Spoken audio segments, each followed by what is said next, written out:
रात को करीब 12 बज रहे थे। वैज्ञानिक अचानक चंद्रयान-3 के इंजन को चालू करते हैं। कहा जा रहा है कि करीब 31 मिनट तक इंजन को चालू रखा गया और फिर चंद्रयान ने वो कर दिखाया, जिसे देखकर दुनिया भर की स्पेस एजेंसियां भी हैरान रह गई। इस काम को अंजाम इसरो के बेंगलुरु हेडक्वार्टर में बैठे वैज्ञानिक दे रहे थे। लेकिन अब आपके दिमाग में यह सवाल आ रहा होगा कि आखिर इसरो को रात में ही चंद्रयान-3 के इंजन को चालू क्यों करना पड़ा, और इसके बारे में इसरो ने रात में ही ट्वीट करके जानकारी भेज दी। अभी चंद्रयान-3 बहुत तेज रफ्तार से पृथ्वी से चंद्रमा की ओर बढ़ रहा है।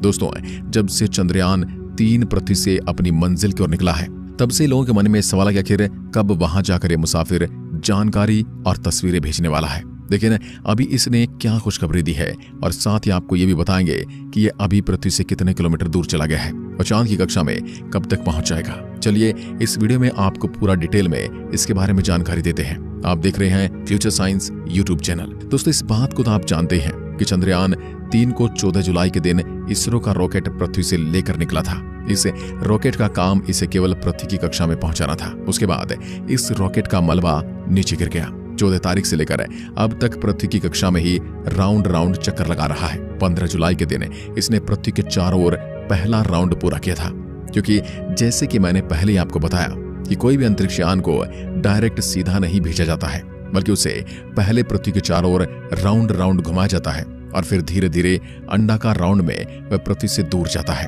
क्योंकि एकदम से पृथ्वी की भारी भरकम ग्रेविटी उस अंतरिक्ष यान को पृथ्वी से दूर नहीं जाने देती। 17 जुलाई को यह मुसाफिर पृथ्वी का एक राउंड पूरा करने के बाद दूसरे राउंड में प्रवेश करता है। उस समय भी वैज्ञानिक इसके इंजन चालू करके इसे दूसरे राउंड में डाल देते हैं। इसके एक दिन बाद यह अगले राउंड में यानी तीसरे राउंड में प्रवेश कर जाता है।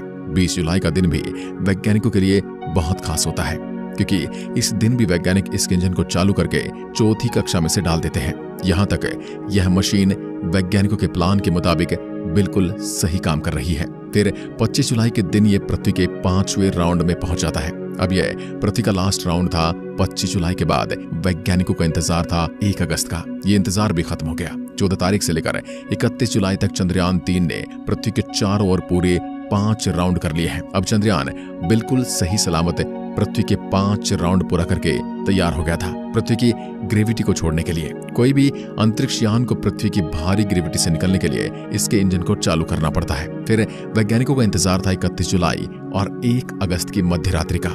रात में करीब 12 बजे वैज्ञानिक इसके इंजन को ऑन कर देते हैं। जैसे चंद्रयान पृथ्वी से 236 किलोमीटर की दूरी पर पहुंचता है, तो वैज्ञानिकों ने स्पेसक्राफ्ट में लगे थ्रस्टर्स में फायरिंग की। इस पूरी प्रक्रिया को विज्ञान की भाषा में ट्रांसलूनर इंजेक्शन कहा जाता है। इस पूरे प्रोसेस में करीब आधे घंटे का समय लगा था। वैज्ञानिकों की टीम पूरी तरह से चौकस थी और आधे घंटे बाद ही चंद्रयान ने इतिहास रच दिया। चंद्रयान ने वो कर दिखाया जिसके बारे में इसरो को पूरी उम्मीद थी। ये भी एक प्रकार से चंद्रयान-3 के लिए किसी अग्नि परीक्षा से कम नहीं थी। जब पूरी दुनिया सो रही थी, उस समय इसरो इतिहास लिख रहा था। यानी रात को ही चंद्रयान ने इतिहास रचते हुए पृथ्वी के गुरुत्वाकर्षण को छोड़कर पृथ्वी और चांद के बीच वाले रास्ते की तरफ मुंह मोड़ लिया था, जहां अब उसे एक भयानक अंतरिक्ष में एक लंबी दूरी तय करनी है। चांद तक पहुंचने के लिए आज अब चंद्रयान पृथ्वी और चंद्रमा के बीच के हाईवे के ऊपर चल रहा है। लेकिन दोस्तों, यह पृथ्वी का गुरुत्वाकर्षण छोड़ता है, उस समय इसकी स्पीड बहुत ज्यादा तेज रखनी पड़ती है। जब यह हमारी पृथ्वी के वातावरण से बाहर निकला था, उस समय इसको 1 सेकंड के अंदर 11 किलोमीटर की स्पीड हासिल करनी पड़ती है। इतनी स्पीड हासिल करने के लिए इसरो वैज्ञानिकों ने बाहुबली रॉकेट का प्रयोग किया था। वह भारी भरकम रॉकेट बादलों को चीरता हुआ इसको पृथ्वी के ऑर्बिट में लेकर गया था। अभी हाल फिलहाल इसकी स्पीड की बात की जाए तो करीब 40,000 किलोमीटर प्रति घंटा है। अभी 5 से 6 दिन इसे सीधे एक स्टेट हाईवे की तरह सफर करना है। 6 दिन बाद फिर से वैज्ञानिक चंद्रयान-3 के इंजन को ऑन करेंगे, क्योंकि इस बार यह चांद के बिल्कुल नजदीक चला जाएगा, जहां पर वैज्ञानिक इसके इंजन को ऑन करके इसे चंद्रमा की कक्षा में धकेल देंगे। फिर जब चांद का गुरुत्वाकर्षण इसे पकड़ लेगा, फिर यह वही प्रोसेस अपनाएगा जैसे इसने पृथ्वी के चारों ओर अपनाया था।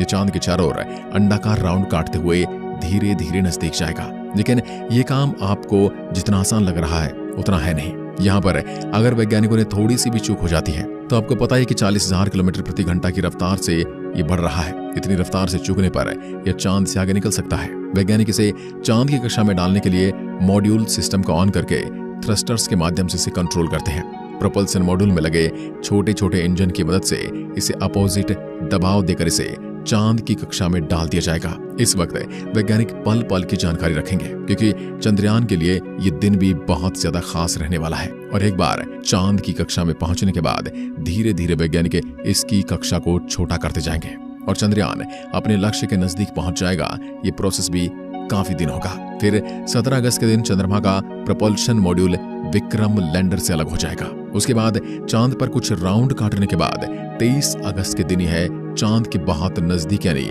30 किलोमीटर की ऊंचाई पर पहुंच जाएगा।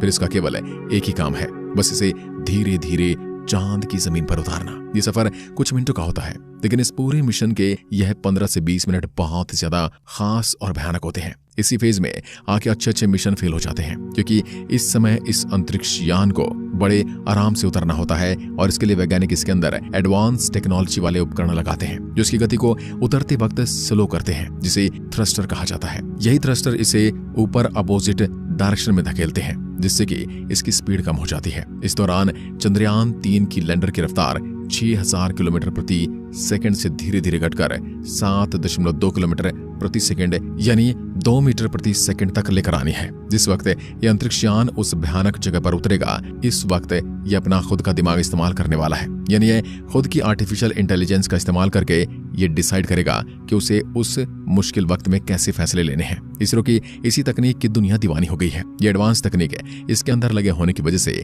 वैज्ञानिकों को इतनी ज्यादा टेंशन नहीं है, क्योंकि यह रोबोटिक माइंड से मुश्किल परिस्थिति में बिल्कुल भी विचलित नहीं होने वाला। इसरो के वैज्ञानिकों ने तकनीक इसलिए लगाई क्योंकि वहां पर सेकंडों का खेल होता है। अगर उसे पृथ्वी पर बैठे कमांड देंगे तो कमांड को पहुंचने में टाइम लग जाता है। इतने टाइम में तो चंद्रयान के साथ कुछ भी हो सकता है। इसलिए जब यह चंद्रमा पर लैंडिंग करेगा तो खुद के बलबूते पर ही लैंडिंग करेगा, और एक बार से सही लैंडिंग कर गया तो इंडिया का नाम पूरी दुनिया में हो जाएगा।